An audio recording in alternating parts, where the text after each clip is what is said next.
This is Mind Raid with the Koch brothers.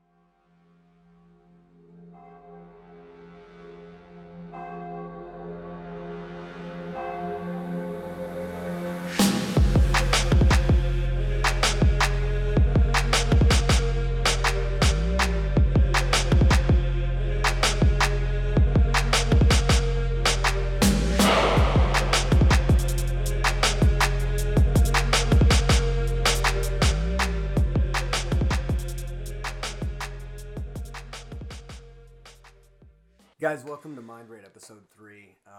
We're having to do this guerrilla style because apparently I didn't have my shit together when I planned the audio portion of this venture. But our great friend Bo is graciously hosting us today. And we are going to go into the hybrid faction era of kind of our MMA story. Bo is one of the very first people to do this. Bo has since acquired a national championship at the IBJJF. And has a decorated professional MMA career and now trains consistently and has been a huge help in building this team over the years. So, Bo, thanks for having us at your house and thanks for everything. I mean, what we're going to talk about this story. The last show that we talked about the Mighty Morphin Power Rangers, Teenage Mutant Ninja Turtles. We've mentioned Biggie every single podcast, so we might as well say shout out to Biggie again. And where we left off was this wild west of MMA, right? And Bo, you were a part of those early days of MMA when it wasn't really regulated and it was kind of crazy. But what I'm really interested in hearing is, and Bo, you can, or Eric, you can add to this. Who was Bo before Bo started training? Who's the Bo I don't know? Yeah, great question. I would say, like a lot of young men, I was pretty insecure. I thought I was tough. I was a pretty decent athlete. But I didn't know who I was. You know, I had a lot of energy and I didn't know what to do with it. Again, like a lot of young men. So, you know, I got into, after high school, was drinking quite a bit, partying quite a bit. Familiar story. Eating a lot as well. I remember going back to my high school, like for football games after I graduated. And one of the teachers, Dan Duello actually. Duello. He goes up to me and goes, God, you're looking fat. And I try to play it off. I go, how do you play that off? I go, yeah, I've been lifting quite a bit. He points at my belly. He points at my stomach. So after high school, I ballooned up to like 215 pounds. Wow. I remembered stepping on the scale and seeing 215 and being like, what the hell? And I tried going for a run after that. Mm-hmm. And I make it like a mile and get the little side ache. The cramp. I was like, let's just walk this one out. But yeah, so spending my time doing a lot of things that weren't very productive. That was Bo before you met him. And then meeting you, you guys at McLeod. Yep. I remember, this is something I've been thinking about knowing we're going to do this. The very first time I saw you, you're walking with Melissa Mason. Oh, yeah? And you looked like an extremely confident, happy person. Yeah. And I was like, why the fuck's he so confident? This is something that happens all the time. People don't like the way I'm fucking confident about. What's this guy? Why is this guy so fucking happy? Piece of shit. Anyway, sorry, go on. But yeah, that was kind of a picture, a snapshot of me as a youngster. Like, I think one of the things that I had in my benefit was I hated losing. Mm. You know, like we were talking, just getting this ping pong table. I was like thinking about how I got decent at ping pong, and it was going over to my friend's house, getting annihilated in ping pong, and being like, "Let's play one more, let's play one more," mm-hmm. and making like small progressions and trying to get better and better. So I always had kind of a competitive will or a competitive edge, but I just had no outlet for it. Yeah, do you remember the first day? Oh yeah, I remember it. What described the first day and like, because Were you on my team? You were on my team, right? I was on, who was the other guy? Sears. Ryan Sears' team. Yeah. So, I don't even know how we talked about it. Do you remember how did I approach you about it? So it happened like this, and it's hilarious. We were in those tables, those rows of tables. Yeah. It wasn't cubicles, but rows of tables. Rows upon rows, like a sea Yeah. of tables on the sales floor. One thing about getting there at McLeod, so we're working second shift, and everyone it was like a different dialect. Oh, so large. Oh, so large. Everyone had there was like this huge clique of people. It was weird, man. It was really weird. And so I got to know Devin and you a little bit. Devin was very outgoing. So one day in particular, I'll never forget this. He goes, Keone, you're 155, so you're a lightweight. And I'd known you guys were training. You know, it was like I was a couple days in and I'd known you were training and I was interested in it, like most people would be, but too chicken shit to really approach it. So Devin's like, Keone, you're our lightweight. I'm 170, so I'm our welterweight. And he goes, Bo, what do you weigh? I go, I don't know, about 185. I was probably 190, 185 at the time. Baby fat. And he goes, okay, you're our middleweight. I'm like, what? He just decided. Debo just decided. So, yeah, Devin kind of decided for me. And I had moved to Cedar Rapids within a month's time, a month or a little longer of taking that job. And I'd kind of run out of excuses of why I couldn't go because I didn't have a commute. I didn't have to go back to Vinton. So I was like, yeah, I'll go check it out. You know, so I show up and we do push-pull. It was me, you, Eric, Debo. Lennox was there. I remember seeing Lennox and being like, he was super nice, like almost to the point where you're like, especially if it's a good looking, in shape person like Lennox. Chiseled features. Yeah. So wait a minute, just before we go, so Lennox was there the first day you were there? Yep. So this messes with my mind because I always saw you. I thought before you Lennox. started No, before he Lennox did. started That's before I wild, did. man. That blows my Yeah. mind. Yep. I had just the opposite order. I thought the Lennox was Yeah. the last dude, but if I remember correct, it was close. It was really very close. close. Yeah, he just started, Yeah. and he was super nice to the point where I thought it was like a fake nice. Yeah. Hey man.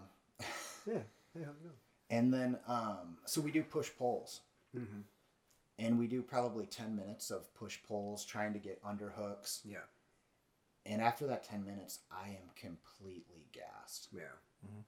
Like looking at the clock because you had that clock. Remember that small little clock, and seeing that only 10 minutes had gone by. I'm like, oh shit. It's gonna be a long. I'm in for it here. And the Lombardi quote that fatigue makes cowards of us all. Sure. Kind of popped into my head, and I was like, well, I definitely feel like being a coward right now. You know, so warm ups, and I was zapped, completely done. After that, I think you asked what we wanted to do, and we ended up doing stand up. Which was always good. You know, I always preferred to do stand up because I thought I was decent at stand up, and got head kicked by Eric, got head kicked by a 16-year-old kid, and that was probably the one thing that stuck out in my head was like, I need to keep coming back to this because I have a kid who can exploit me physically. Yeah. Well, and that's why I got involved in martial arts because when I was a kid, I felt like I could be exploited. And that when I was really young, that really, really pissed me off. It made me feel powerless to a certain degree, and that's what kind of led me to martial arts in the first place. After that when did you know that you wanted to compete, or how did that all unfold? Yeah. Because Devin calls me one day on the way to Des Moines and says, I'm fighting this guy named Warfrog, Ronnie Britt, who's like 40 and has 100 fights or some shit. And I'm like, well, Debo, why don't you pump the brakes on this for a minute? He was already on his way. How did that play out for you? When did you realize you wanted to fight, at least test yourself, and how did that whole thing shake out? Well, first, I was on the way with Devin to Des Moines. Right, To I corner remember you him on the from call. that. Yeah, you're the Me one. and Stefan Poland. I think you called me. Stefan was there. Yeah, me and Stefan Poland cornered Devin, and he did the Wanderlei hand thing before the Oh fight. yeah, right. And they also made a nickname up for him. They called him the Mad Mongolian. The Mad Mongolian. He didn't provide a nickname. Was that or, a Papa Schnocky thing? Yeah, Of course it was. No nickname. I don't think he had a song either, so they chose his walkout song and also called him the Mad Mongolian. But as far as me wanting to compete, I think that it's unique because I was completely happy with a participation trophy for showing up and training with you guys. So competing never really crept into my mind until I saw some level of proficiency. Yeah. Some level where I was able to survive nights and not get completely ground into the mat. Because we didn't know how good anybody was, really. No. Nobody knew at the time. We knew that the guys at the top of the sport were good. But we had a hard time, I feel like, basing our level of talent. One, because most of what we learned was self-taught. We didn't, we had no frame of reference, really. And two, there was really nobody around here. Militich was the closest big option that people had. And there were some good people in Des Moines as well. But we didn't really know how good we are. We just knew that we had to train really, really, really hard in order to compete with these people because we were kind of at a deficit. When you got there, did we have the hybrid logo up yet? Nope. That big circle, we didn't have that on the door. The hybrid name wasn't created at the time. That was after everybody was there, right? And then I remember we painted that on the front door, so we had this hybrid faction, and the logo itself was kind of patterned off of the bottom of a bullet. I don't know if you guys remember that, but I kind of tried to design it that way. But do you remember what the hybrid faction was all about? Like why we picked that name? What the story behind it was? So I remember we were working. It sounds cool. Yeah. We were working, and you sent out a list of like ideas for names. How we landed? I remember that. Yeah. How we actually landed on hybrid faction, I don't remember the specifics. I think I do. I think because we were talking about it, I think we all liked hybrid faction. It had it wasn't too long. It was short, and it was one faction because we wanted it to be known as a club. We knew we weren't a big team, but we were a consistent team, and everybody brought something different. That's right. So the hybrid, and this is before MMA was even getting as mixed as it was. Right. People still had their styles. And I think I remember having the talk where we're like, me, I'm super flexible, did Taekwondo, I can kick. Keone's been rolling longer than all of us on the ground. He's, the most proficient. Lennox got the wrestling from Lennox. Debo, the same thing, long, lengthy. And Debo was like a hard style matchup because he was long and lanky. He had these super, super long legs, but he also had a real underrated striking game. He underrated it himself. I'll talk to him about that too. Well, and Debo had some people, and I still believe in this. As much as I've learned striking, some people just hit stiff. Yeah. They have stiff punches that you wouldn't think would be hard. You're like, what the hell was that? And Debo had a good jab. And then going back to Bo, even standing, Bo gave everybody the most problems because he was long and he knew how to use his hands. Well, and I remember us having this conversation where we recognized these differences and these strengths, and we kind of recognized that we were stronger because of these differences than we were if we were all the same people. Yeah. This hybrid style gave us kind of a diverse look at combat, which at the time I feel like we were pretty open-minded because one of the things we did a lot of the times was Pride Rules. We relished, we loved that shit. We loved it when somebody goes, Pride Rules? which, you know, for the people that might not know this or remember, Pride rules meant that, you know, stomps, soccer kicks, and knees to the head were allowed on the ground. 10-minute rounds. 10-minute rounds, and I think, or more, I think that kind of training, you guys can weigh in on this too, but I think that kind of training where somebody has you in a front headlock and you have to worry about them, Mark Coleman hammering your head with knees, you develop a real strong sense of urgency in that situation. If somebody has you in a front headlock and you know they can rain down knees on the back of your skull, you move like yesterday. You move right now. You have to. You don't have any choice. So Well, it and even- reiterates that combat. Even going back to the basement, you know, especially when you start martial arts, just like anything, when you don't know anything, your mind's a sponge when you start learning. Yeah. You learn a lot of the stuff that you keep with you in the beginning. And it all go back to my last fight. I've been training for years, you know, trained at Rufus Sport. Lifetime. It gotten a lot better. But if you look back at my last fight, that's old school hybrid shit. Yeah, it is. And Keone was yelling it. Yeah, that's what it was. It was, okay, I'm going to put you against the fence. You're letting me do it, and I'm just going to grind the hell out of you. Yep. You know, and Wearing on people. yeah, and that's and I think having that small space, I honestly think that was the best thing. Because I think we learned a lot still in the clinch. Yeah. There's not many people I know other than like your top guys like Ben The and best- like Askren and the stuff best like guys, that. yeah.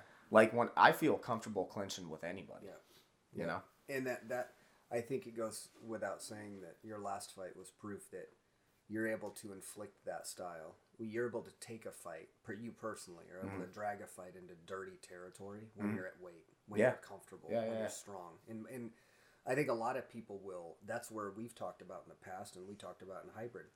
That's where people that cut weight will falter. If they have to endure these long, grueling clinches with people wearing on their guts and stuff. And we loved that stuff. We really prided ourselves on, our ability to grind people to dust, and that's exactly what we did. We got kind of looks of that too, when people that we worked with would, come and train, because you and Devin comprised half the team, but we had many more people than that came in to try their hand so with many. us at McLeod USA. Some of them were later fired for Fight drinking Club. on the job and Drinking and fighting on the job. drinking and fighting on the job about their bench press, and we're not kidding. I was a supervisor to both of these people, and they were kind enough to do this during the birth of my son. So I was out in the hospital with my wife when she was giving birth to Ronan, and this guy who actually later was the guy that actually brought Lennox to us. Yeah. I don't know if you Yeah. remember that. I didn't realize he I'm did. not gonna name his name, but he has a penchant for saying exactly, exactly right. So this guy and another guy, I'm not gonna name his name, but he also came down to train, and both of those guys got their asses whooped, and both of those guys thought that they wouldn't. They got in a fight while I was out with Ronan being born about the bench press. Yes, I semi-officiated that fight. I went outside for it. It's good that they had a referee. I went outside for it, and one of the so they started drinking together. They At were work? they were putting vodka in like Gatorade Frost, Big gulp, huh? and we're drinking and laughing about it. Everything's good to start, and then by break 2, 15-minute break number 2, they're looking at videos and start talking. It starts getting a little bit chippy, a little bit back and forth, and they get into bench press. Who can bench press more? Uh-oh. And then them's fighting words. So they go outside, and one of them shoots in on the legs, and he grabs a front headlock and defends, and he literally taps, goes, "That's enough," to a front headlock. Whoa! Whoa! I remember the security guard running out and screaming, "No! No!" Oh, the Chinese guy. Yep. Yeah. No, don't do it. Dude, the McLeod USA. Okay, McLeod USA deserves its own podcast. This place. I'm just gonna share a little story about McLeod USA. This environment where Bo and I worked. There was no effective management of this place whatsoever. We had daily meetings where these managers said the exact same things over and over and over and over. About middle of the day, when the 2 or 3 acting supervisors that were there, one of whom's name's Dan McDaniel, rest in peace, he's a good dude. As soon as they would turn, all at the same time, and look away from their respective employees, who are harbored in these, like Bo was talking about, this sea of like rows of desks, the most boring environment ever. When these supervisors would turn and look away, their employees would use hollowed out pens to shoot plastic pellets at each other that they had gutted from McLeod USA sales gifts. You remember the Beanie Babies? Mm-hmm. So we would gut these things out and then hollow pens and then use them to shoot people. Well, it's just so happened today's a special day. There was a guy that was he's a contrarian. I'm just gonna say he's a contrarian. We all know the online contrarian that fights just to fight or picks. Well, he was back at it today after all these years, and they used to call this guy Fathead. And now I don't want to offend anybody who's overweight or get upset, but he had a roll in the back of his head, a wrinkle. Right? And he wasn't really too heavy of a guy, but he had this wrinkle in the back of his head. They called him Fathead, and he knew about it. One time, I shot one of these pellets, and it stuck right into that wrinkle. And it stayed there for like 2... You know who I'm talking about? I don't think I knew the guy. Mitch. That's all I'm going to say. Mitch. Mitch the contrarian showed up again. Hey, shout out to Mitch. Sorry about sticking that thing in your face. Anyway, so back to the basement. Bo, what are some of the most vivid memories you have in the basement, or some of the most extreme examples of what we put ourselves down or through down there? Okay, a vivid memory, and I don't know if you remember this, Eric, but I think you're going to say the one that I was going to say myself. Are we talking about the triple threat? Dude. I was hoping that was going to get brought up. Is this the Guillotine Yeah. City? Okay. Let me take that. Let me take that. We need 2 takes, ladies Let and me- gentlemen. let We me- need a left and a right. Yeah, we'll get both stories. But I got to say, because I was going to bring this up. This is when I was getting really good. Yes. Like, I was getting really good, and I was getting cocky. I was getting confident. Like, I'm, now I know this is something I want to do. I want to fight. Like, Yeah. I'm good at this. And people rarely caught you and stuff. Right. I was getting to a point where nobody was catching me, and first round, we go and we're grappling, but we're starting standing. Yeah. And I kept shooting on Bo against the wall. He guillotined me the first time, and okay, so now I'm like, okay, it's on. I got to get him down. Shoot in again. Standing guillotines. He wasn't pulling guard. 2 times. No, not 2 times. No, we went at it in that round, and I got mad after the 4th one. They happened 1, 2, Yes, 3, they 4. were successive. He got me the 4th time. I thought it was 3. No, dude, it was 5 total. Are you sure? I'm not joking. You didn't have a nightmare? And... No, Okay. it I was, thought man. it It was was. I thought it was 3 too. But No, dude, no. I thought I thought when you hit 3, you were... 3 I was vivid, and I started getting mad and shooting and trying even harder, and he got me the 4th time. Then I'm like, this is so fucking stupid, yada yada. And Bo's like, come on, man, calm down. Like, we go for the 1st time, the 5th one, and you weren't down there yet, I don't think. I saw him. I saw at least Were you? the last Okay, 3. Yeah. so the 5th one, he got me. I'm fucking done. I stormed out of the room, went upstairs. Call Dad. I'm having him pick me up. I'm fucking done with this shit. I'm not doing it. I remember Keone coming up and having the brother talk with me. Like, really? Like, you had one bad day and now you're gonna quit? And I'm like, yep, I'm gonna fucking quit. I'm fucking done. I'm no good. I had to sit down with Eric in the kitchen and basically go, don't quit. Because he got guillotine choked a bunch of times. Like, this shit happens. This is the way it is. And that's important because he's saying right now that he, even though he was good, even though he had developed this level of proficiency, there was this small random chain of events that caused an emotional stimuli that made it more and more likely that he was going to get caught over and over again. And within a matter of minutes, you go from loving this thing to To hating it, questioning yeah. whether you should even ever do it again. Yep. And Lennox told me the same thing, and I'm gonna get Lennox's 2 cents and have him confirm this story. But as I remember it, he told me after he came over his first night, and me and Eric talked about this. You know, we all thought, "Oh my God, this guy's a handful. He's just a monster. He's so strong." But he left thinking he might not ever come back. That it wasn't his thing. That he got caught a couple times, and he had kind of an ego check. And I never knew about that. But think about how many people over the years can say, I was so close to quitting, or I did quit. Yeah. And that's what makes, looking back with you guys over a decade now and seeing that we've trained and developed as martial artists. We've talked about this at length, but it's kind of weird to think about where we would be without this massive influence in our life. Where would we be? I know it's hard to say where you're going to be, but I definitely would not be in the same place or potentially surrounded by the same people that I am right now without martial arts. Yeah, I would be in a worse spot, without a doubt in my mind. Almost undoubtedly for me as well. Well, I can honestly say I don't know where the fuck I'd be. I really don't.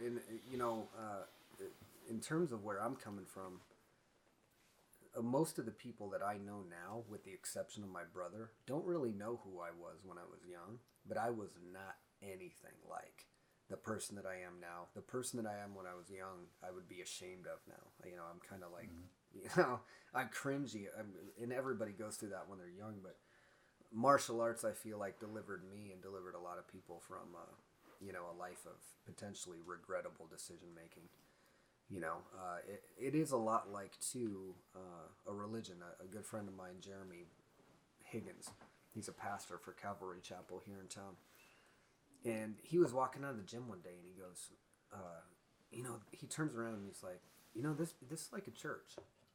And I was like, what do you mean? He's like, just like, the community and the feeling here and the place itself. It's like kind of like a church, kind of like a house of worship in a way. Do you guys think that there's not necessarily a heavy connection between martial arts and organized religion, but do you think it is kind of like a system of faith or hope, martial arts? A sense high-level of martial belonging arts? to Yeah. me. Yep. Like community and tribe and Yep. connectivity and such. Well, I can tell you all the hardships that I've been through in my life, even recently here. The gym, without it, Yeah. I leave the gym, I feel so much better. Every time. Yeah, every single time. It's the best medicine, really, for anything. And that's, this guy, I think we talked about it on our last one. I think a lot of people that don't have that getaway or that out, Release. they build it. They Yeah. build it up. And it's not only builds stress, but people do some crazy shit because they build it up and they don't have that release. And we were talking about this because a lot of people look at fighters or they look at martial artists like we're the guys that have the egos and the problems and we need to fuck people up. That's not the case. It's actually the opposite. I get out everything, and I've always been a hothead. I've always been very passionate, and if somebody pisses me off, I can Take be it a little personally. outspoken, and A little. right, a lot, right. So having this, man, this is still to this day, 31 years old, it still mellows me out more than anything else will, So it, in a sense, for me, it is like a church in the sense of community. All the people I hang out with, really, aside of like my best friends like Wes and stuff like that, the only people I hang out with are training partners. Well, and if you think about it, Wes, shout out to Wes Gast. Wes has fought before. Yeah. Wes, most people don't know this. Wes is one of Eric's best friends for years and years and years.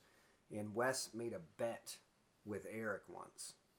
Tell him about that bet. It was actually your idea because, yeah, it was Keone's idea. Yeah. It was, God, what year was that? 2014? It was a while ago. What was it? 14? I can look.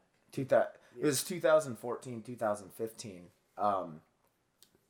The 49ers were playing the Packers in the playoffs. Yeah. Kaepernick. This is what Kaepernick And was he's a going against. Packer guy, right? And he's a Packer guy. So we wanted to make a bet. I was slated to fight Ricardo Lamas in Chicago, and he said, "Okay, if Packers win, you got to walk out with a cheese head, okay. And this is in Chicago. This is Bear Country, right? So this is already. I'm gonna piss the crowd off. I don't want to fuck my own psyche up, right? Heel turn. That's a Yeah. heel turn. So I'm like, I go, okay, Wes, well, that's kind of a big bet. I don't know what the hell I can come up with that's going to equal the same thing. So I told Keone this, and Keone goes, tell him he should train for 3 months and take a fight. And I'm like, Wes has wrestled before. We fucked around a lot because we're friends, and I was a fighter, so we'd wrestle, we'd grapple, you know. And I remember telling Wes, thinking there was not a fucking chance he was going to do it. He literally goes, okay, I'll do it. So it was, and that was it. It was done.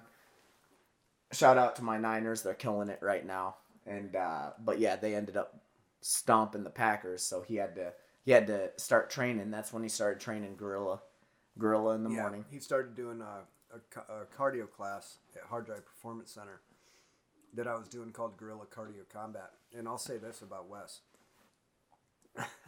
I remember you telling me when he lost that, like, right when the game was over, Wes went out and started running right away. Yeah, yep. Got one on his run. Yep. That's awesome. It is Yep. awesome. So Wes came in, and for what it's worth, dude, Wes worked his ass He off. put in a legit camp. And he was shredded. He was ripped up. He was strong as fuck, and he went out there and manhandled that guy. And he did. And here's the thing. Wes didn't have any stand up, and he knew that was his.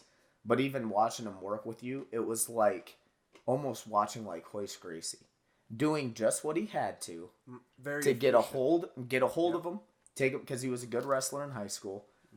He placed in state, I think, his senior year, and he took dude down, choked him out. It was like a minute, something like that. Was that when you fought? Yeah. Yeah. I think, was it? At the I don't Colonel's? think it was the same night. No, it was a wasn't, different because night. we cornered him. Yeah. before. It was Colonel's Stadium though. Yep. And but yeah, I mean, I thought that was crazy as hell. I never expected him to do it, and he did it like a champ, man. There's a million stories like that too. Not necessarily like Wes's specifically, but a million interesting stories. Bo, we don't have a ton of time, and I don't want to, I want to kind of break it up, talk a little bit about MMA, and give our listeners something interesting to chew on, so we don't put them to sleep. What, out of training in the basement, what have you gotten out of the relationships that you made there, and how has martial arts changed you? Who is the Bo that you are now in comparison to the Bo that you were before martial arts came into your life? Yeah. Well, I'd stomp the shit out of him for one. Mm-hmm. Smack him first, maybe. No, but I mean the physical gains are, geez, you can't even quantify them really. But then, and those pale in comparison to the gains psychologically, the gains, mentally, and just goal setting wise. Like I said, I went into it with no expectations. I was happy to be there. Mm-hmm. The people kept me in it. Yeah. Having the tight knit group that we had made me want to come back every day, because it was like, okay, I have something I belong to. And I remember when you released the T-shirts and it had our names on it. It's like, this is something that gives you a purpose. Yeah, brotherhood, yeah. Kind of sense of community for sure. Well, and you gotta think too, because I remember that when those shirts came out, our tight knit group of guys, because you can look at MMA now and it's more saturated, it's gotten bigger, so now a lot of people look and they see UFC, ESPN, all these fight promotions, and it's MMA's blown up, and they do it because they want to do it for recognition. Yep. For a selfish, they want limelight, right? Our group didn't do that. Our group there was no limelight. Was as raw and is just, we like to do this shit. Yeah, we love the process. Right. And because I'm the same as Bo. My intentions weren't to fight. my intentions were, it was an after school, well, before I dropped out, it was an after school getaway because I didn't like school. Fight Club. Yeah, it was Fight Club. It was a fight club for me, and it was just us, just the homies. That was what I'd look forward to every day. That's why we trained every day, sometimes twice a day in the basement, because like that was a getaway, and I think we realized how real it was and how passionate we were about it. I think the fight game came organically. It wasn't a we need to test ourselves. I think it just kind of fell into place naturally, the way it should. Well, Devin really wanted to compete. He started competing right away. Excuse me. Lennox wanted to compete. Lennox was really interested in competition right away, and he kind of voiced that. And I think that the way it really seemed like to me is we were 5 guys that really, really liked doing this. We were really passionate about what this did for us in all these different ways. But once we started seeing teammates compete very successfully, very dominantly, I think that's when people started going, holy shit, like we're actually pretty good. Mm-hmm. And, then we started surprising ourselves against people that a lot of people said were going to beat us or would hand us our ass. And all of a sudden, it's going the other way. Martial arts has been a huge impact on all of our lives. That's no doubt. And I'm going to, as fun as this is and is going to continue to be, I'm really excited to get all 5 of us in a room. Mm-hmm. And to get everybody's feedback, because there's a lot of stuff that you guys have both brought up that I totally forgot about. Mm-hmm. Like those memories slip out of your mind. Yeah. You only keep on so many, and I keep mine, and you keep yours, and you keep yours. But when we talk about those and drum those up, it's so nostalgic to hear this shit and go, oh my God, I totally forgot about that, but that actually did happen. Especially, things like McLeod, where this little petri dish of interested parties turned into look at what it's turned into. I mean, people that follow us or at least know what we do know that this little club in a basement of self-trained athletes is now this huge martial arts gym of people that still are there. People that after years and years and years and years, people like Damien, people like Brent, people like you guys that have been there, doing this and training this from the very beginning, and they're still there. Mm-hmm. That's incredible. Yeah. It's a testament to what Bo is talking about, I think, is just that community and that network. I don't like doing anything outside of the gym. When I do, I like doing it with people that I usually train with. Mm-hmm. And it's hard for me to identify with anybody that doesn't willingly cast themselves into this fire to temper themselves and come out stronger. That's who I want to surround myself with. Mm-hmm. And did you guys see the Kevin Hart special? No. Is it good? It is good. The documentary on Netflix just came out that shows about, how he got caught up in infidelity and stuff. The thing that I really liked about it is it reminded me a lot of us. This little circle or crew that he has that's super, super tight, his trainer, all these different people that he kind of backs and they back him. They're super, super, super tight. And I don't want to ruin the ending, but Kevin does something super, super generous for all these guys because they've been legit. But the thing that I noticed about his relationships is not all of them are comfortable. He has, like, his trainer, I forget what they call him, I think he calls him boss. This dude's so gangster. Like, he's got one of the most high-profile clients in the world, Kevin Hart. Everybody knows Kevin Hart. Yeah. And he's talking crazy shit. And, like, he's late. I don't need people to be late. I need people on time. And, like, there's a lot of trainers out there that would tiptoe around somebody being late. Right. Somebody like Kevin Hart and go, hey, who gives a shit? It's Kevin Hart. Like, I'm Kevin Hart's trainer. I really had a lot of respect for his trainer for calling him out. Being like, look, I'm here to make you strong. You're not here. And Kevin Hart pays him because of that. Mm-hmm. He pays him because he's real. He's super, super honest. He does his job. He's not so, unauthentic that he's going to go. Well, and I think give him a pass. I think when it comes to groups like our group, I mean, that's exactly what it is. It doesn't matter what your social status is. It doesn't matter. None of that matters in the gym. Everybody is equal. And there are people that are better than others and stuff like that. That still doesn't mean that you're above them. Right. I respect anybody that comes in open mind, and they train, and those are people I want to be around with. And unfortunately, a lot of people just in our society, they're not. That social status is a big influence. It's a big part. And it's something, the realness, and I know we say it all the time, I think realness is it's a real hard thing to, It's rare commodity. you know, and I've said this before, and I've done it on other podcasts, but people that have higher social status make more money than me. And I've even called them out, been like, there's nothing stopping me from slapping you in the mouth. Like, you know what I'm saying? Yeah, don't like, think you're above anybody. and that's the thing, man. In a room, like, you couldn't stop me if you tried. So, and I don't want to say that in a dickish way, but it's real. It's real, and that's where I think people like us gravitate towards each other, because it's the environment we want to be in, because we know what it's like. Yeah, and I think the environment itself, right, breeds in us so much growth that we know what comes. We know how to grow, or we at least have some concept of how to grow. And it's not easy. It's usually some painful process that we have to go through to become a better person, a bigger person. The gym is kind of a microcosm of that. But it's hard for me to identify with people that don't want to do this, I guess. Not because I necessarily think that I'm above people by any means, but I know that the people, at least in the gym at the highest levels, aren't trying to put themselves in comfortable positions.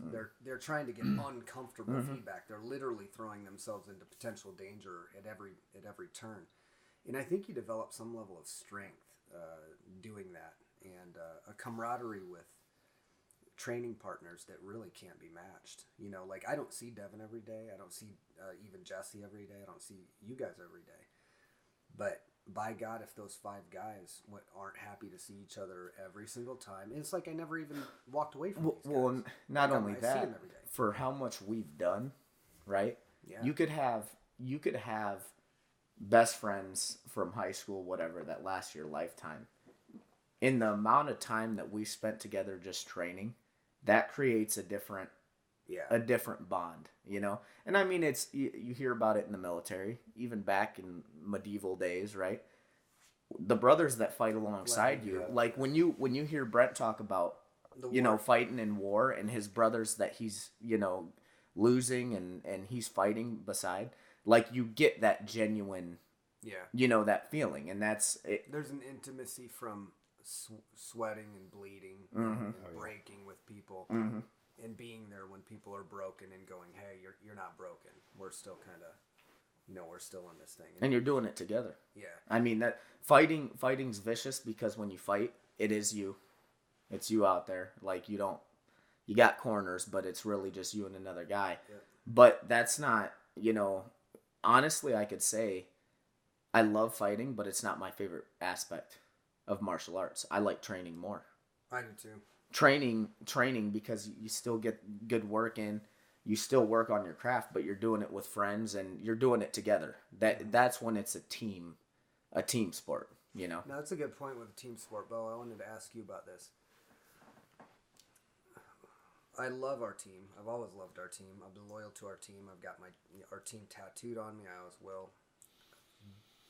But I feel like during Hybrid Faction, during this time when you and I, Eric, Devin, Jesse, and a spattering of other people at certain times, were in the thick of this, when I feel like it was the truest time I could say, when my teammates won, I won.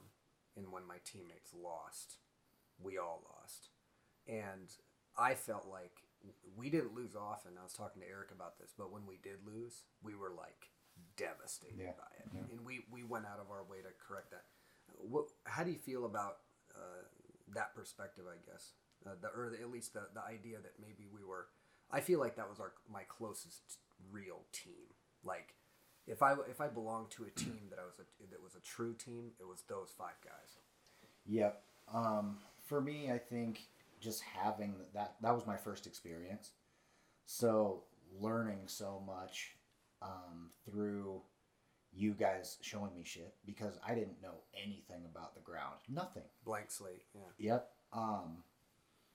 no wrestling background to speak of, so just surviving practices, getting ground into the mat, and knowing that I can survive that. Okay, that's the worst that's gonna happen right there, and then having people encourage me after that and be like, we held each other accountable for being there, since it was such a small group.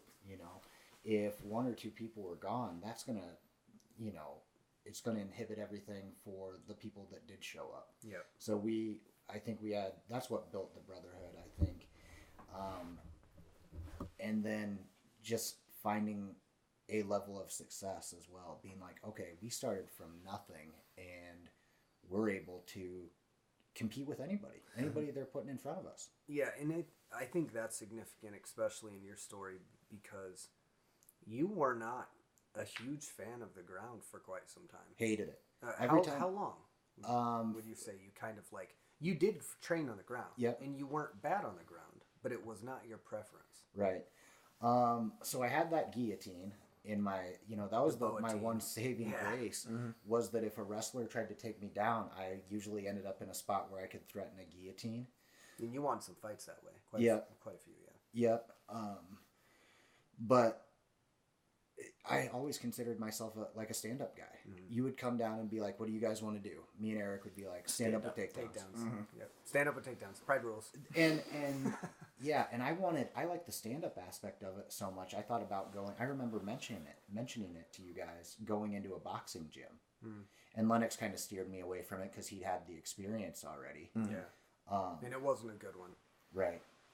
So, yeah, I don't think that the ground really, I really embraced the ground aspect of it until I started having some success in fights, actually. I considered myself a stand-up fighter pretty much my entire MMA career. Yeah. But that's funny because you ended a lot of fights quick. Yeah. With and now I think the reason that this story is significant is because you didn't really see yourself as a ground fighter, and then years later you would become a national champion in pure jiu-jitsu. Yeah. Not like MMA jiu-jitsu, but pure jiu-jitsu. While we're talking about that, what's the difference that you can identify? Because you started like I started, like Eric started, in MMA, and then you transitioned more towards sport jiu-jitsu after you were done with your MMA career. What are the differences between the two of those different sports? Well, you're not getting cracked in the face when you Pretty do significant. just jiu-jitsu. Yeah, pretty significant. I feel like after you've done MMA, walking into a jiu-jitsu match is always going to be a little bit easier. People call it a jiu-jitsu fight. Let's be honest. Let's be honest. It's a jiu-jitsu match. Call it what it is. Even boxing, you can't in your right mind call that a fight. Call it a anymore. fight. No, Right. You can't. And a lot of jiu-jitsu, here's the thing about the jiu-jitsu fight controversy. A lot of jiu-jitsu athletes or grapplers call their matches fights. And there seems to be a big controversy about it, but it seems like it's more from the jiu-jitsu guys. It seems like they're more staunchly defending their quote-unquote ability to call it a fight. Well, everything's a fight, really. Well, okay, but if you haven't been punched in the fucking mouth, you don't really know what a fight is. And that's pretty significant. I'm going to let my brother weigh in on this one. Yeah. He looks like he has something to say. Yeah, and I've got into it. With some jiu-jitsu, practitioners. You don't say. Yeah. So I've got into it, and even recently, and I love jiu-jitsu. I love it. You really do. Most of my finishes are subs. They're submissions. They are. Now that being said, we've got to. Why is jiu-jitsu as big as it is? MMA. MMA. Fighting is as big as it is. Voice grease. So, and here's the thing. Jiu-jitsu is getting really popular. There's a lot more gyms. UFC's getting bigger. MMA's getting bigger, right? So a lot of people that consort with jiu-jitsu think that they're fighters. They do. They make an association. They make an association with it, right? And like I said, I love jiu-jitsu, right? I love kickboxing, right? But just like Bo said, kickboxing really isn't a fight. Right. A fight is if it happens on the street, Are there rules? No. No. MMA is the closest thing to what would be in a street fight. Yeah. So Especially back then. right. And you know, there's a bunch of humble people that do jiu-jitsu, and when I'm done with my fight career, what am I going to do? Jiu-jitsu. I'm going to compete in jiu-jitsu. And I think we should also mention there's a ton of people that do jiu-jitsu that are like, I would never do MMA. Yeah. I recognize jiu-jitsu is an amazing form of self-defense, and there's a lot of jiu-jitsu practitioners that will openly admit, hey, yeah, that shit, like, that's just, I'm not interested in that. Mm-hmm. Sport jiu-jitsu is a good enough example of competition for me. But there's a growing number of jiu-jitsu athletes that are suffering from douchebaggery, and they think that they're the next Conor McGregor, and they think that because they have a purple belt, they can fight. They can automatically fight. It's the same kind of concept of we've seen numerous times the cocky new wrestler that comes in and thinks because they're involved in a very tough sport that they're going to do fine. Well, some of them do fine, and some of them take punches fine. Yeah. And then some of them get punched and forget years of wrestling with one punch. Or get submitted over and over and over. Exactly. And we've seen that with even MMA athletes that submit black belts they shouldn't submit. Why? Your teammate, Anthony Pettis, is a good reason why. He punches them first. Yeah. He beats them up. Yeah. Well, and the Anthony's jiu-jitsu game's awesome. Yes. But a lot of his submissions, people are so afraid to get hit by him because he's so dangerous.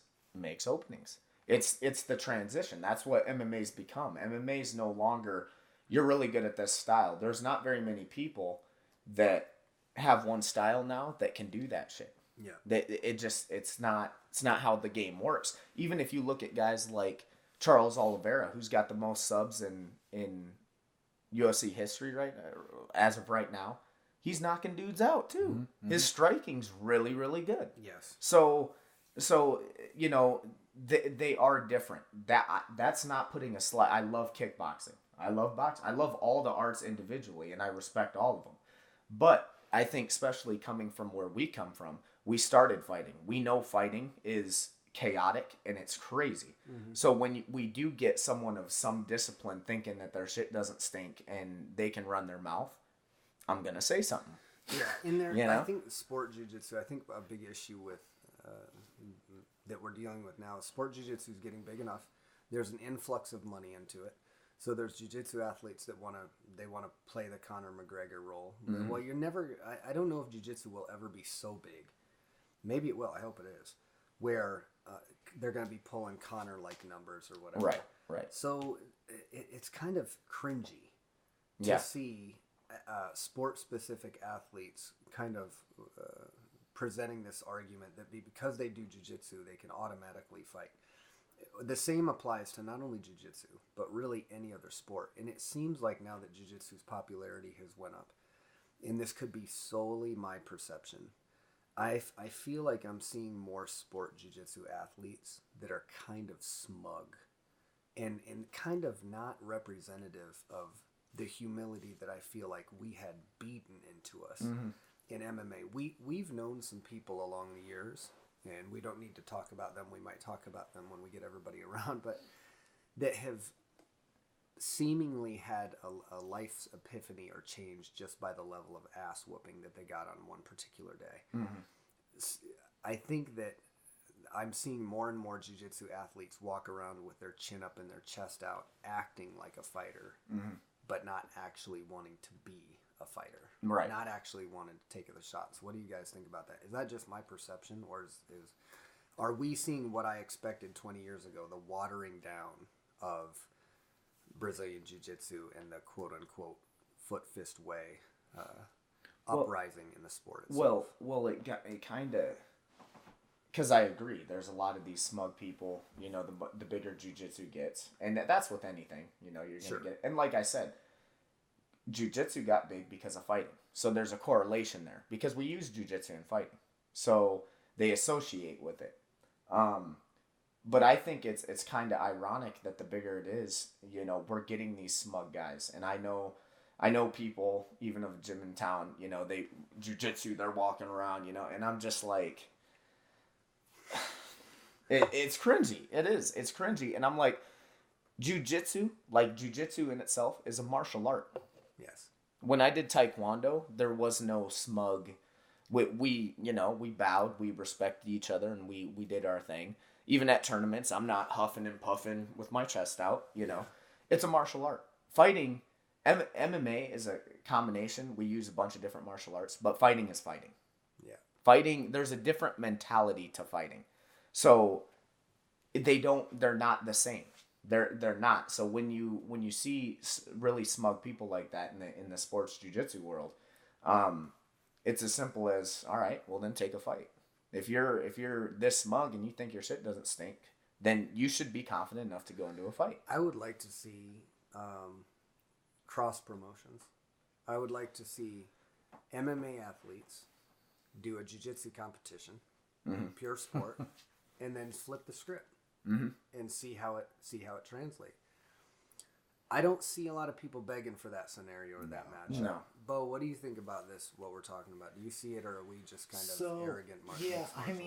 I don't feel like I don't see it a lot, but I'm not that active on social media. I kind of pick and choose what I'm looking at, and if I'm looking at jiu-jitsu stuff, it's usually going to be an instructional that someone put up. Yeah. So I'm not paying that much attention, and I don't watch a whole lot of, not as much as you would think, sport jiu-jitsu. It's more instructionals and picking up little tidbits here and there rather than watching it for a pastime. Right. But I think people at the highest level that I've come across have been pretty humble and Oh, yeah. cool people. Yeah, I think the highest level for sure. The people that I consider elite in the world are, by a result of their eliteness, humble, because they've usually trained with sharks and they've had their day on the mat too. I think what the moron I'm talking about is kind of the standout regional guy. We have these guys in MMA too, where their goal isn't to get super big. It's not to compete against the Gordon Ryans or the Gary Tonans or these guys. They want to be really, really good at jiu-jitsu, and they want to entertain this. At least this is what I've seen, and this isn't everybody, but they're definitely out there. They want to entertain this idea, this delusion that they are somehow a fighter without actually fighting. And that's weird because fighters don't pretend to be elite sport jiu-jitsu players. Right, no, that's true. And a lot of them get subbed, and they'll willingly get subbed to try, and they'll be humble about it. But I don't see the same thing in response. I don't see jiu-jitsu fighters or jiu-jitsu athletes going, I want to test myself in MMA, because they know it's such a, it is a very different platform. So what was the difference between you and jiu-jitsu? You mentioned that the stress level obviously isn't there when you don't have somebody bringing violence, but even competing on a higher level, like a national level, what was the difference between competing there and in an MMA? Not cutting weight. That was a good thing. I wasn't cutting weight at all for jiu-jitsu, so that part of the equation, I cut a lot of weight. I fought towards the end of my last 6 or 7 fights when I was really taking it seriously. 55, right? Was at 55. Oof. And that was a significant cut for me, usually walking around at 180. Right now I might be closer to 190, but yeah, but you're comfortable. But so not cutting weight, and then not having really, the level of anxiety is just so much lower, and then bringing things from MMA to my jiu-jitsu game. I feel like so many things from my guard, I'm a huge guard player, come from practicing with strikes. Yeah. Tying up an arm, grabbing an overhook. People have always talked about my head control. Like, yeah, my neck hurts really bad because I was going rounds with Bo. I'm controlling people's heads because I know if I don't, I was getting punched in the face back in the day. Sure. Lennox was posturing up on me and raining down punches. Yeah. He was nice about it, but he was still raining down Lennox punches. Letting you know. Yeah. So, there were tangible things from a physical aspect that I'm still able to bring to jiu-jitsu from MMA. But I think that it's a natural progression too. As Eric was saying, when he gets older, he's going to compete in jiu-jitsu and focus more on jiu-jitsu. So I feel like the longevity's there. I was suffering a lot of neck things, even getting hit with a little jab. Yeah. I would get stingers from just the grind. Yeah. I think the wear and tear on your body overall in jiu-jitsu is a lot less than MMA. Yeah, but it is underrated even sometimes. It 'cause is. People, It is. we do take wear and tear in jiu-jitsu, and it's a physical sport, just like wrestling or kickboxing or whatever. You're going to take damage. Well, cool. I want to get back with you, Bo, when we get all the guys. I'm hoping I can get Debo next week. I want to get Lennox the week after that, and then I want to get us all together for a go-round. A couple quick segments. Your guys' thoughts on, we're going to do a little bit different thing this time, and we're going to go into some other subjects. So let's talk about Cowboy and Cerrone. Or Cowboy and Cerrone. It's obviously McGregor and Cerrone. Bo, how do you think that fight plays out? Well, I'm a huge McGregor fan. I'm a huge Cerrone fan too. I think if the fight ends early, it'll be because Cerrone got knocked out. I feel like the first 2 rounds especially, and we know Cerrone's a slow starter. So I think that, those first 2 rounds definitely play in Conor's advantage. I think he's got more knockout power. Not that Cerrone can't starch someone too. You've seen it. Yeah. Recently, neither one of them will be cutting weight, so they're both going to have more power. We haven't seen Conor respond really well to someone, in the later rounds even at 170. The later rounds against Diaz didn't go as well for him. So I've got Conor. I would say Conor wins knockout second round. Bro, what do you think? So I think it's a tailor-made matchup for Conor. I think Cowboy has a hard time with southpaws. That angle, a lot, RDA, Anthony, Darren Till, all those guys southpaws, and they all finished him. I think Cowboy has a hard time with southpaws. I think kind of what Bo was saying, first to about midway through second round, I think Conor's going to try and finish him. And I am picking Conor to win by knockout in either the first or early into the second. That being said, I do think it's a favor for Cowboy for it being at 170. I don't think he should have went down to 55. Cowboys are, did I say Conor? I think it's advantage for Cowboy at 170. I think his frame is bigger at 70. The only guys that have given him problems at 70 are usually bigger guys. Conor's not going to be bigger. I think that plays better for Cowboy. Also, if you look, and this is getting into the nitty gritty, if you look at Conor now, he's put on a lot of upper body, a lot of size, and that'll help with power. But I think his speed might suffer, and I think we've seen it in a lot of fights. He tires out when he can't put somebody away. So I think if it goes in the third round, I could see Cowboy taking it. Also, I think Cowboy's wrestling is underrated. When he's wanted to implement and take people down, he's done it. I think he's going to be bigger. He's going to be stronger at 170. I think. And if he takes Conor down, I think he could sub him. Pretty easily. So I still Conor is a master at the angle game. His timing. His positioning, especially being a southpaw, he knows that. I mean, he's made a career off starching people with his left hand, and the way Cowboy fights really, really tall, and he's not really active on his feet. I think Conor will catch him. But like I said, I don't think it's a for sure thing. I think if Cowboy plays it right and actually starts clinching him up, grinding, take him down. I give Cowboy the advantage, but I'm giving a slight edge to Conor. Yeah, I agree with you guys. I think that if it goes into the later rounds, it favors Cowboy. Early, it's Conor. I want to believe that Cowboy is training his ass off for this fight because he's going to win it and leave. Mm-hmm. I think it would be a really good fight to retire on if he goes out and beats Conor. Just retire. Great win. Good opponent.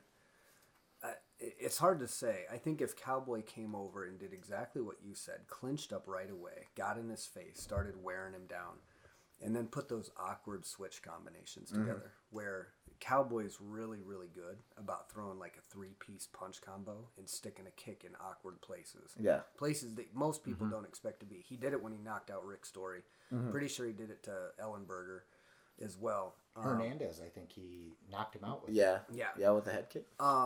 So I think that if he really brings it now, Bo brings up the important point of the slow starter. This is where Anthony Pettis was able to victimize him a little bit by getting on him right away early and going to the body, and the southpaw stance fucked with him a little bit. I think Connor has a likelihood, but since you guys both picked Connor, I'm going to go ahead and go with Cowboy, and I'm going to say he is going to he'll daze Connor late, stun him, and sub him on the ground. That's I what I'm mean, gonna I do. could And if see he it did happening. and he retired and put his gloves in the cage, it'd be fucking sick. Well, Cowboy's got more fights than He anybody. does. It's crazy. And, maybe he still wants to go for the title, and that's cool. But if he hung it up there with a win against Connor, I think it'd be a pretty cool deal. Cowboys clinch game too. His tie clinch. Yes. I hadn't really thought that much about that till you guys were talking about the clinch. He's hurt people with body shots, Knees. with his knees. Yeah. He can get knees to the head pretty easy. The only thing that's going to be it's a risky game because Connor is so good with his space Yeah. and his timing. I personally the way I think he should do it, I think he should play high guard. I think he should be a little bit lighter on his feet. If you watch the Khabib fight, Khabib did great what Mayweather did. Mayweather fought Connor a way he's never fought anybody else. And he used that high Mexican guard. Connor threw a lot of punches, tried to get him out there, and most of them didn't land effectively. And it ended up wearing him out. I think he's got to wait till later to engage the clinch. I think if he tries to rush the clinch early, he's going to get clipped. Yeah. So it's crazy because Connor his timing and his space, his footwork, he's very agile on his feet. I think it's going to be hard to catch Connor with a kick early. Connor's very, very knowledgeable. He's very light. Good range. Yeah. I think even though Cowboy's a slow starter, I think he needs to pick his shots, kick from the outside, but play high guard, and try not to rush into anything stupid. Anybody that fights Connor and tries to press him with wild aggression are the people that get Especially clipped. early, because That he is get good with the timing. because he's good with timing and he hits like a truck. He hits hard. His precision's on point. So if you look at the Khabib fight, Khabib didn't press right away. He played high guard, light on his feet, made Connor miss, started wearing him out. Yep. Then shot. when Connor, because Connor's always moving in the first round, when his movement stops and he starts plotting and looking for that counter, that's where he got caught with Khabib with the overhand. Yeah. So I think it's Connor's a weird dude because people think, oh, you got to pressure him. You do, but you got to do it in a strategic way. I don't think Cowboy should rush trying to clinch because I think he'll get clipped. Well, at that level, that could be the case pretty much for anybody, right? Like you make one mistake, a millimeter, and it's all over. All right, so last opinion, guys. Current events. The United States, by what is seemingly an executive order by President Trump, commits a drone strike on, I believe, in Baghdad airport against an Iranian general. By all accounts, a pretty bad guy. The rumor is on the proverbial streets is that this guy was planning to attack an American embassy. I have many people online on Twitter and Facebook ensuring me this is the case, although I have not seen any real physical evidence, and I've been told that, it's probably classified, so I'm never going to get that evidence. I'd like to hear both your guys' thoughts briefly about this situation, just knowing what you know about it, and how you feel about it, and if you think it's the right course of action. Bo, what do you think? Well, I think that we are going to hear about it in a negative light more so than we would if we had another president. I think that the media is Yep. going to grab it in such a way. And again, I don't know enough about it to really comment one way or another on if it should have taken place. But like you were saying before we started recording, it is an act of war. Yeah. Yeah. What do you think, bro? So, and I just made a little post. It wasn't towards anything. I was just kind of like, well, I did too, but people got mad. but people got mad, and that's the thing. That's how you Fill me know. in on that part. That's So I made before, bro. I'll tell my. I Yeah. just made a post saying opinion. I think I saw it. We should not assassinate foreign leaders unless we have been approved to do so with an act of war or a declaration of war by Congress. Committing acts of assassination against foreign leaders only puts American troops and citizens in further danger. That was my post. That pissed people off. There was, you can read it, but when you say something like that, and I even said opinion, I tried to not use Democrat, Republican, Crips, Bloods, any of that shit.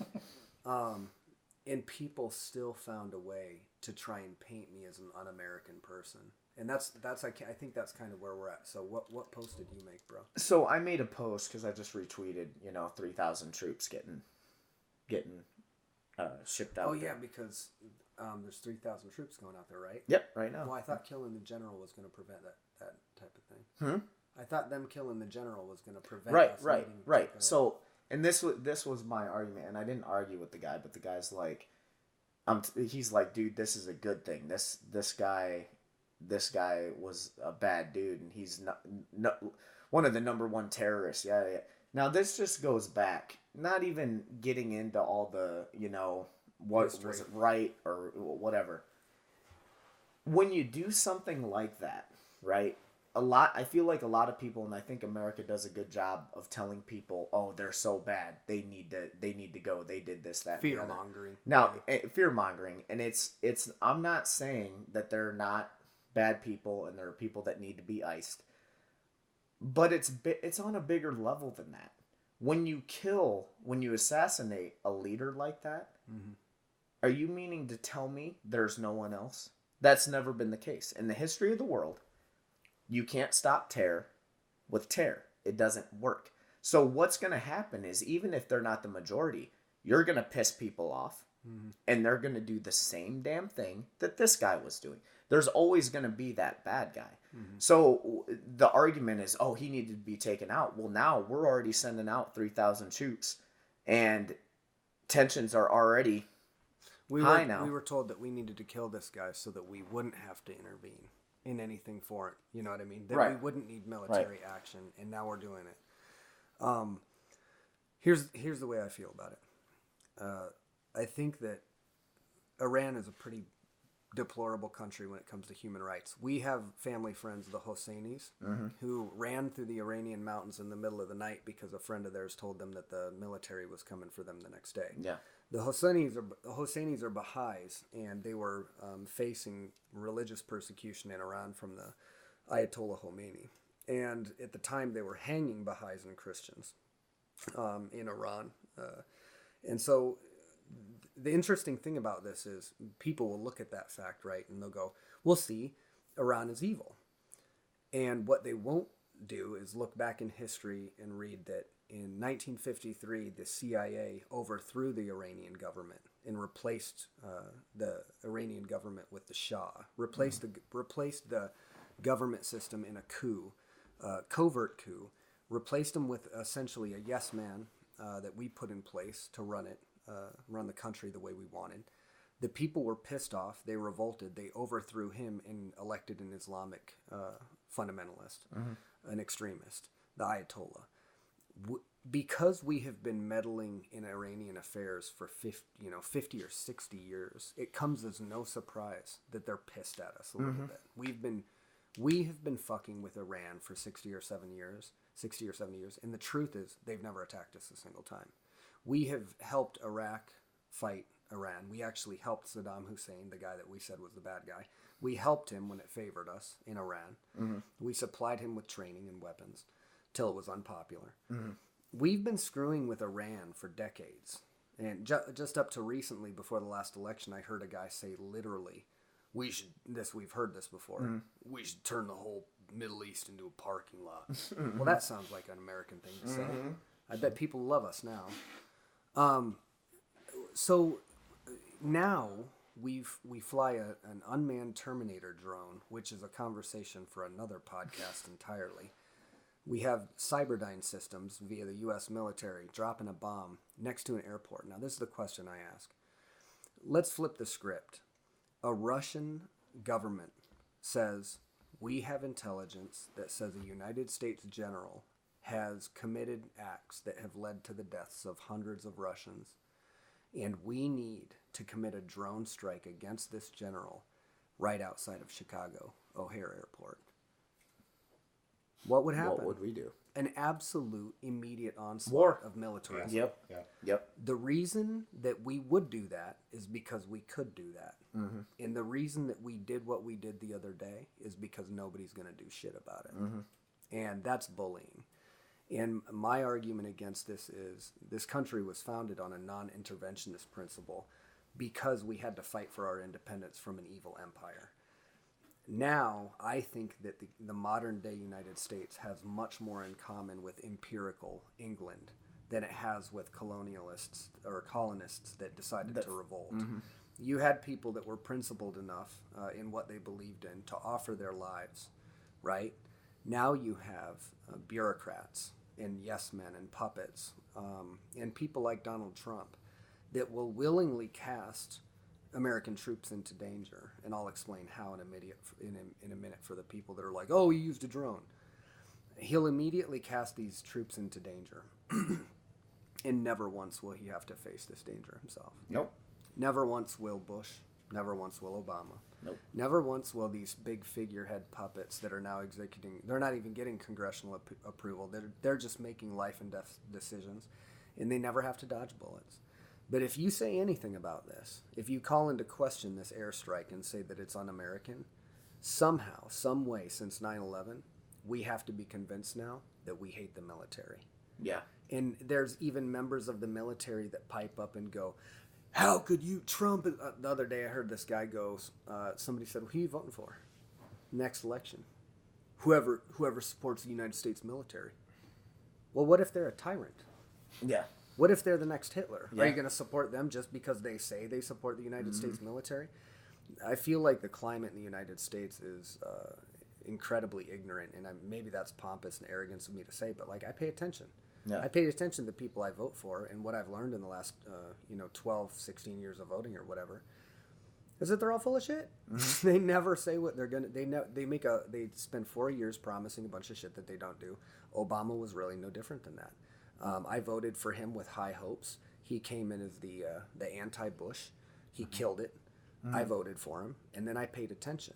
And while everybody was like, "Oh, look at Obama. He's doing the Sweet 16. He's such a cool, hip president," I was watching his policies and his record, and he was saying, "I'm not going to drone bomb anybody." And then he drone bombed more people. Mm-hmm. And then he said, "I'm going to close Guantanamo." Then he didn't. Mm-hmm. Then he said he was going to legalize cannabis and end the drug war because it was a war against minorities. And then 3 or 4 weeks later, he said the White House has no plans to change a position on cannabis. It's bullshit. Mm-hmm. It's hope and change, but it's not real. Well, and even when you get certain military people that have been in the military, and I'm not in the military, and I know people that are in the military that are completely against it. But how you control an army of people is brainwashing. It's brainwashing. It's brainwashing, right? And people in the military have told us that. Right. If you sit back and you look at it, you're a yes man. Yeah, just what you said. The people making the decisions, they don't give a shit about you. No.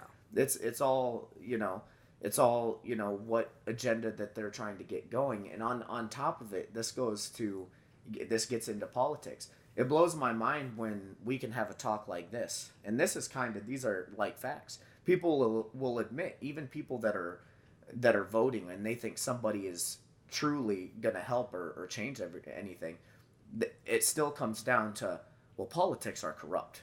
People have accepted. You just can't do anything about it. Right, you can't do anything about it. So now we're at a point now where people vote for the lesser of two evils. They don't even, and they won't hide that. They'll be like, well, I still think this person's better. Hillary and Trump, Right. you know? Like, people think, like, even if I'd say something about Trump, they automatically thought I was for Hillary. I'm like, hell no. Yeah. I'm not for either of them. Somebody said because I was against this drone strike today, that I was. They made the comment that today more than ever, left-leaning liberals care more about Iranian generals than they do American safety. That's what somebody said. It's extreme to me. Well, I mean, and this goes back. We've had this talk a bunch. The political system: blue, red, Crips, Bloods, Democrat, Republican. One extreme, another extreme. Mm-hmm. That's what they do, and they do that, and it divides people. And that's why a lot of people have a hard time thinking for themselves, because they think this is the system, and it's got to be one against the other, and that's why we're still at this stagnant standstill where everybody's fighting. It's the oldest trick in the book: divide and conquer. Divide and conquer. It's weird to me, though, that I can have a position that is one that keeps our troops safe, that looks out for their best interest, that doesn't recklessly go into war. I can say the decision by Donald Trump or whoever to assassinate a foreign leader, regardless of whatever he was doing, unless he's got his finger on a button that's going to blow up Baltimore or something, or he's in the process of trying to execute somebody, or he's storming the embassy. Unless you intervene or you have proof of guilt, people are supposed to, in a just society, have trial and due process. Yeah. That's what separated the United States from terrorist regimes. We don't torture people. We used to not torture people. Right. But now we're flying unmanned drones, and we're hitting these quote-unquote terrorist targets, but we're also blowing kids to pieces. That's all happening on our dime. Collateral. And when I make the statement that I don't support an assassination on anybody without a trial, without due process under the law, and people automatically label me some kind of terrorist sympathizer, what does that tell you? I had a guy tell me today, in not so many words, that I should just not worry about it because there's no way we can have all the facts, so I should just let it go. Oh. Okay. Oh, shit, okay. Well, fuck. I don't have to worry about little kids getting killed with my taxpayer dollars? Okay, oh yeah, no problem. I'll just do that then. It's really weird to me that just by me having an opinion, there's an insinuation that because I don't agree with Trump or our Senate or whoever, that I hate the military. Yeah. Yeah. Yeah. That is that's the most pussy ass shit. You got these guys that are like, you need to deport Kaepernick. You got guys mad about a professional athlete taking a knee, but they're not mad about the unnecessary deaths of over 1 million people in the last 20 years in the Middle East. They think that that's okay. Why? Because they don't have to see it. I bet that if the evening news during the Iraq War saw some of the pictures that I saw those GIs bring back, Remember John? there'd be a public the videos and the pictures I wasn't supposed to see. I talked about that with this guy today. Like, don't patronize me, motherfucker. I know what was going on over there, and I know that there were troops over there doing good things and trying to be helpful. I also know that I remember recounting or having recounted to me an experience where somebody there had to fill a minivan full of 50 caliber rounds, and they later found out it was a panicked family trying to get through a checkpoint. That shit happened all the time. We don't have to see that, but don't try painting this fucking picture of how we're the hero and we're the great liberator. We shouldn't have even been in Iraq in the first place. It's as simple as, put yourself in someone else's shoes. It's easy to say that shit here, right? But and it is different when you see real life shit like that. If that were to happen here, like you said, what the fuck would we do? Yeah. If something like on the scale of the Iraq War happened, we'd be dropping nukes. Well, look at 9/11, right? 9/11 happens, horrible tragedy. Almost 4,000 American citizens lost their lives. Over the next 15 years, 1 million Iraqis died. How do you quantify that? Yeah. How do you justify any kind of war on terror? How do you say that you're going to entertain a war on terror by murdering over hundreds and hundreds of thousands of people? It doesn't even come close to balancing out. And when you're talking about standing on a moral high ground or being the policeman for the world, which the America that I grew up in, that was not a good thing. Yeah. But if you're going to do that, how are you going to say my response for a terrorist attack by Saudis is to declare war on Iraq, destabilize the entire region, create insurgencies all over the place, find no chemical weapons whatsoever, take 10 years to go find Osama bin Laden, and that's okay because we're killing terrorists? We're creating terrorists. We've been creating terrorists for decades over there. But nobody wants to talk about it because it's un-American. Well, and then it's on to the next. Yeah. Oh, What were we you gonna say, killed. Bill? I was just gonna say, any topic that you bring up, the general topic or the general public brings up any topic, it's so polarizing now that Yeah. as soon as you say something, the opposing view is going to find a way to silence the opposition. And how do they do that? In this case, it's calling you un-American. In another case, if you say something about transgenders playing sports, then they're going to silence you by making these topics so taboo Yeah. that you can't even bring them up. You can't get a good conversation generated because because it's so polarizing. You're on one side or the other. You fit on team A or team B. People are so entitled now that they feel the right to be offended by something. Yeah. Well, and we're living in a country now. It's as ridiculous as this. And I was reading an article because they did some march near the White House, and this just shows that, like Bo was saying, it's a clique. It's a cliquey. Everybody wants to be a part of a group, right? There's a group of people that were gay that transferred back to straight that are against gays. Oh, yeah, I heard about them. Now people are just trying to come up with whatever they can, the most ridiculous things ever. They're not just anti-gay. They're making themselves a group of known gays that turn straight that are now against gays. Yeah. And I mean, it's getting ridiculous. Is it that people, I have a theory on that and why everybody's offended. I feel like people have absolutely no fulfillment. We're at a time in human history where there's a overwhelming majority of a lack of fulfillment, connection, and entitlement. And I think that this leads to people creating their own group or trying to fit into something, anything that they can, because they have no sense of identity. So they just create an identity. And they almost enforce other people to play along in this kind of charade of, oh, I'm different and this is who I'm going to be now. And I've seen this even with like younger kids. Like, come on. Well, you got. I was also reading another thing. You had a parenting couple that came out and said that their daughter at 4 years old is a boy. Is a transgender now. Yeah, it identifies as a boy, right? No, you're it's a 4-year-old. You don't even know. It's a 4-year-old. They don't know who they are. Right. They're developing. When I was 4 years old, I didn't even know what the hell was going on. But I might have put on a dress. Didn't mean I wanted to cut my dick off. Yeah. And there's somebody who's going to be offended by it. Yeah, right. Yeah. Sorry, no, I'm not sorry. It's logic. It's logic. Your child is 4. Yeah. He just stopped shitting his pants. I don't think he can quite decide what is going to surgically happen to his genitalia. Yeah. Thanks, though. Yeah. We're all set.